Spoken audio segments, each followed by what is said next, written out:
with USA head coach James Pamment. Coach, congratulations on the win. Thank you. One of the things you had talked about during the Super 50 tour was significant scores, significant contributions, bat and ball.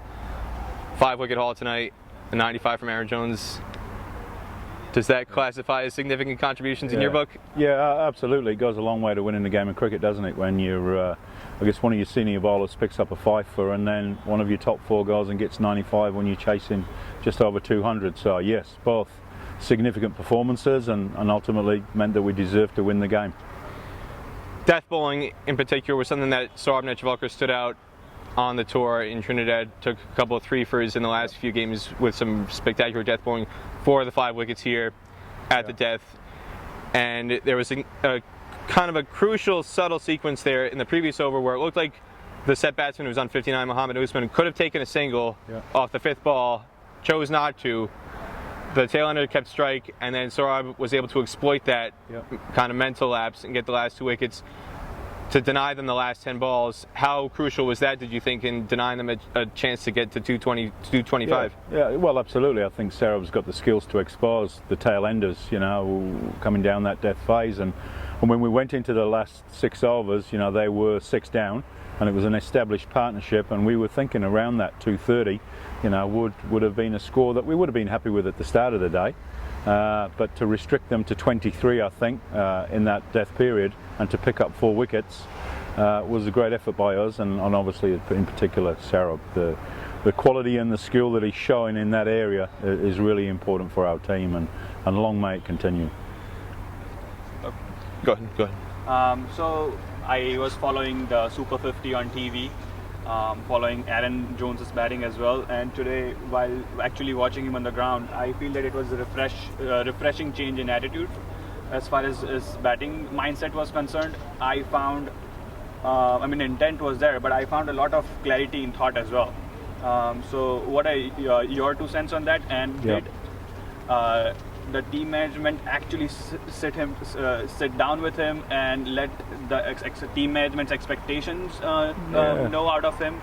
So he knows what his role is. His role's been made very clear to him, you know, and certainly since I took over and performance plans were brought in place for this team, he understands what his role is, and he delivered that role very well when we played PNG, I think, in the first game in Florida. So he knows what expectation is. But as I spoke to Peter yesterday when he interviewed me, it's about confidence, it's about belief in your own game, and he's gone through a little period where he hasn't been scoring the runs that he wanted to, and you lose a little bit of belief.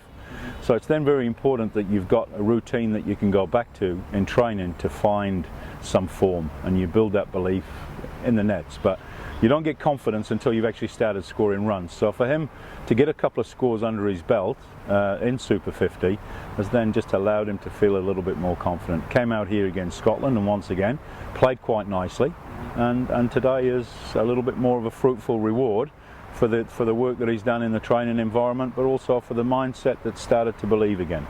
So as we saw, like in the Super 50, he was playing within himself in the shell, but today he came out, you know, he was stroking the ball in the air, playing the lofted shots. So is that what the team management set him down and explained that particular role of his as well? It all comes back to work. You can talk as much as you want, and I can try and pump his tyres up, but it all comes back to work that he does in the training environment, making sure he's got, you know, set routines and clarity on the work that he's doing. Sometimes when you're out of form, you get a little bit muddled and you go searching for things that aren't really there. So, you know, for me, it's just trying to keep his game simple and trying to make sure that he is doing the volume of work that's going to give them belief that he can go and play how he wants to play. And then when you get a few performances, the belief comes back, and then it turns into confidence. And we saw a very confident performance today from a very challenging situation where we were 2 wickets down for not so many runs. He looked composed and he looked in control, and he's got a nice reward. I'm a bit disappointed that he didn't see it all the way to the end, but that's just me being a bit mean. And a question on Cameron Stevenson. I know that following the Super 50 games in the West Indies that he's got quite a bit of, he hits the deck hard, he's quick through the air, more than 135 clicks on an average. So he's got quite a bit of success banging the ball in, bumping it short. But over here, I think that he was kind of taken to the cleaners a bit by Chirag Suri. That tactic didn't quite work out. So is that a deliberate ploy from the team management to ask him to go and bump batsmen out in the middle overs? It's part of our performance plan that we have somebody attacking and building towards the opportunity to take the next wicket. So we've obviously scouted the opposition, and if we believe that part of the opposition are vulnerable against the short ball, then Cameron's somebody who will be, I guess, employed to have a crack. I didn't think he bowled too badly at all today with his short stuff.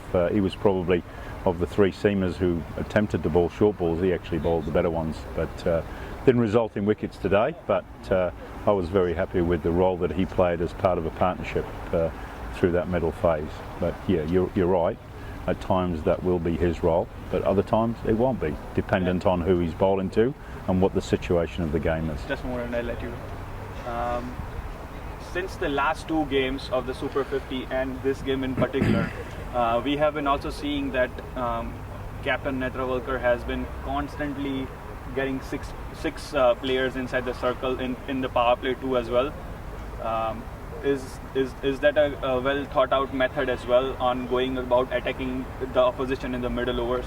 Well, it's always situation dependent, and it's always, I guess, relative to who you're bowling at and what they're doing and what they're trying to, I guess, impart on us as well. But I guess one day cricket's about taking wickets when you're out in the park, so we don't want to be too defensive. So we're always working out how are we building towards our next wicket. What does that look like?